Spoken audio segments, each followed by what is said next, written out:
Assalamualaikum warahmatullahi wabarakatuh. Alhamdulillahi wa kafa. Wassalatu wassalamu ala habibil mustafa wa ala alihi wa ashabihi ahli sidiki wal wafa.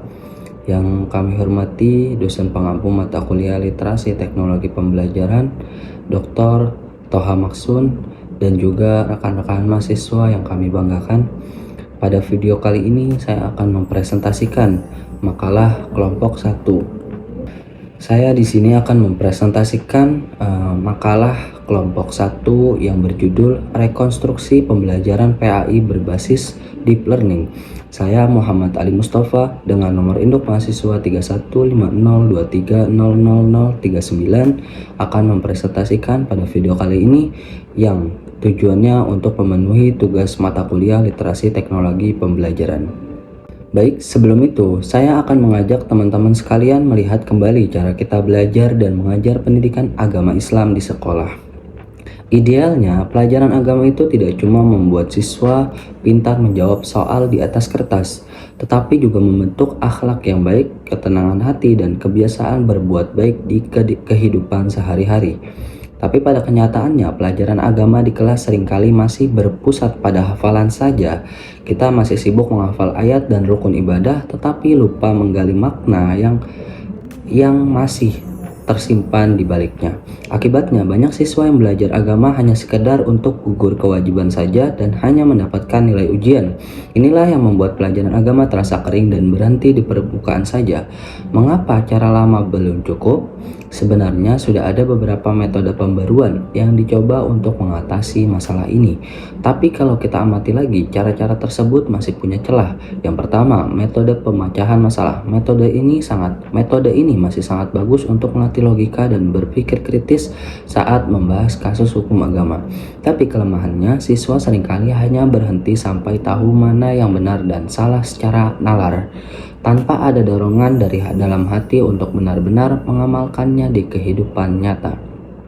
Metode belajar sesuai dengan lingkungan.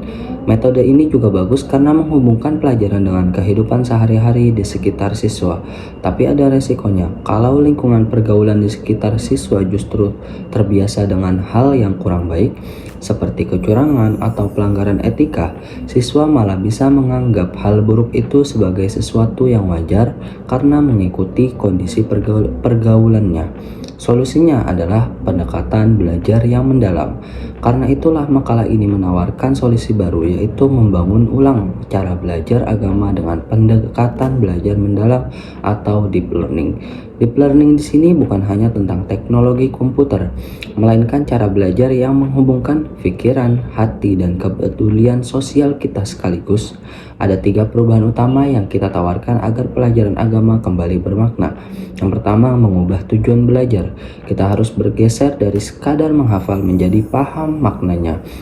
Hafalan tetap perlu, tetapi siswa harus diajak merenungkan isi ayatnya, lalu mencari tahu bagaimana pesan kebaikan tersebut bisa dipakai untuk mengatasi masalah kehidupan modern saat ini.